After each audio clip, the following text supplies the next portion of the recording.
So speaking of coaches, yeah, the return of Frank Solich. I almost called this banner Matt Man and the return of Frank Solich. But it just didn't work. Anyway, so yeah, I thought this was really cool as well. So we've long talked about Husker football. We've talked about Husker football on the airwaves on this channel for 2 years at this point. But we've talked about it amongst ourselves for our whole lives. So this has been a discussion point forever, and it's that in 2003 when Frank Solich was fired after the 9-win year, and Steve Peterson was the athletic director, and they had the hullabaloo of a coaching search to get Bill Callahan. That was the beginning of the end for let me put it this way, a little slightly more eloquent way. It was the beginning of the end for the strong foundation, at least the perception of the strong foundation that was the administration of Nebraska football.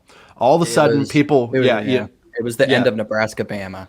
Yeah. All of a sudden, people looked at Nebraska as a job where, well, that head office, that's going to be tough to deal with, right? They just fired a 9-win coach who was Tom Osborne's prodigy, yada, yada, yada.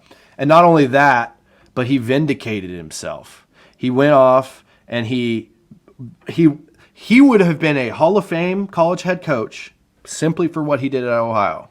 They hadn't had a winning record. They hadn't been to a bowl game for 30 years before he got there. Yeah. And then he's taking them to, Bill Bush and them joked about this because Bill Bush was the head coach, or not the head coach, was a coach of the team that Frank beat in the Idaho Potato Bowl in 2012, and they lost it by a point, and so they were teasing each other about it anyway.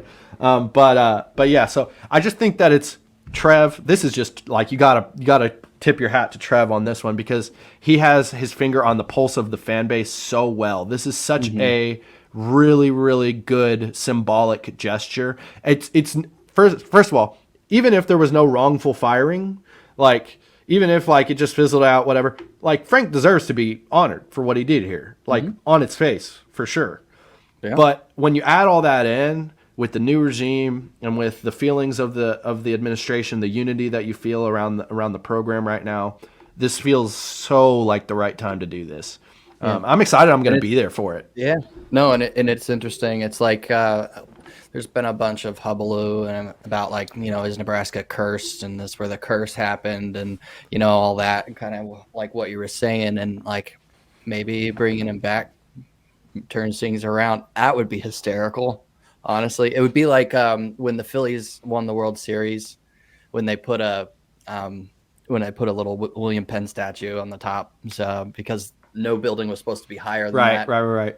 And then that's the year they won the World Series. Yeah, it would be it would be like one of those anecdotal things that everybody on ESPN talks about, even though it has no bearing. Yeah, people do that stuff every year. They'll try to do certain things, but I think it's really cool that they're honoring him because he kind of like Pelini as well.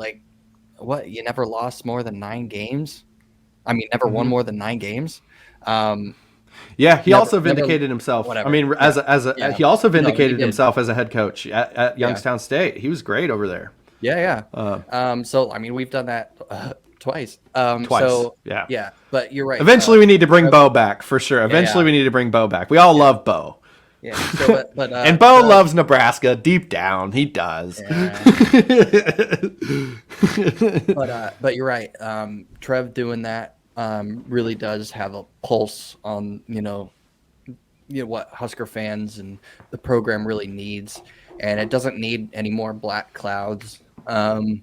Eventually, just because of how Nebraska is, Scott Frost was probably going to be welcomed back with open arms. I hope they do. That's next year's spring game. Next year, literally. Yeah, but there's it's good optics, and it's good that they're honoring Solich like that because he was the head coach when both of us really fell in love with Husker football.